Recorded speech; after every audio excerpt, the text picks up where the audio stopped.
Watch a television program and instantly feel like less of a adult.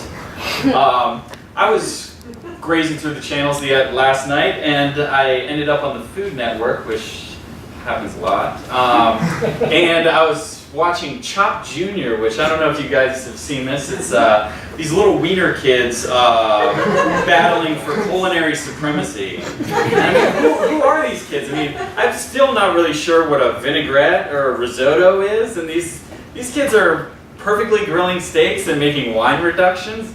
I mean, I'm in my 30s, and I'm pretty sure I'm not allowed anywhere near the oven or the liquor cabinet, for that matter, at my parents' house. But I am an adult. I have worked for the government for the last 10 years. It's really not necessary. It's mostly the most boring stuff that you could possibly imagine.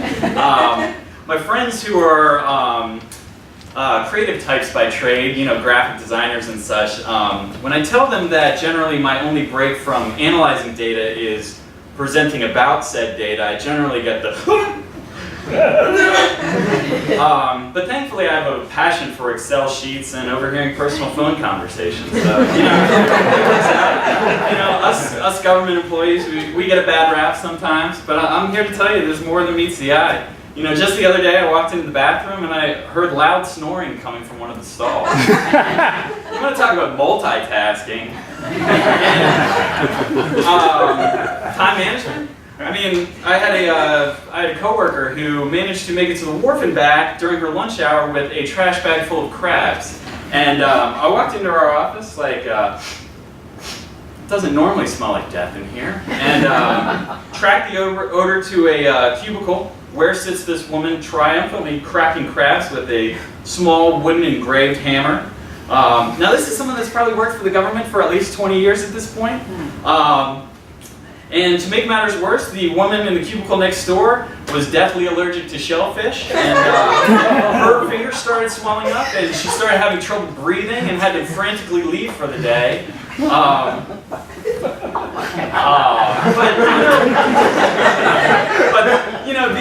The mandatory workplace appropriateness training that we all as a staff had to take really just was a fitting end to the saga, and but we all really should have known better. So us white people, we're so naive. I mean, it's like racist in places of political power.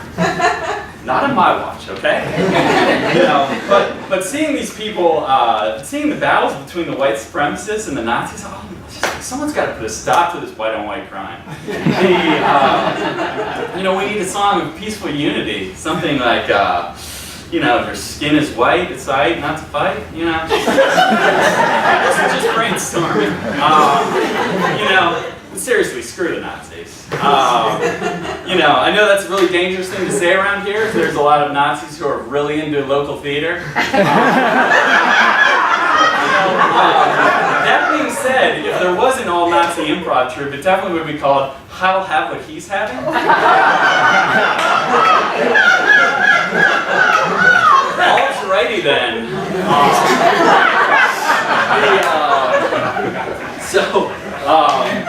These word mashups are everywhere these days. Whether it's Brangelina or Chocoholic or Turducken.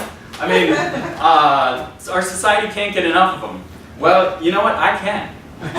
And here's why. I was visiting my girlfriend's family. Not yet. Because as I was saying, I was visiting my girlfriend's family, and we were back at their house after their mother's funeral. So thanks for that. And her two younger brothers were explaining to me how they had followed their mom's recipe for that evening's dinner of vegetable lasagna.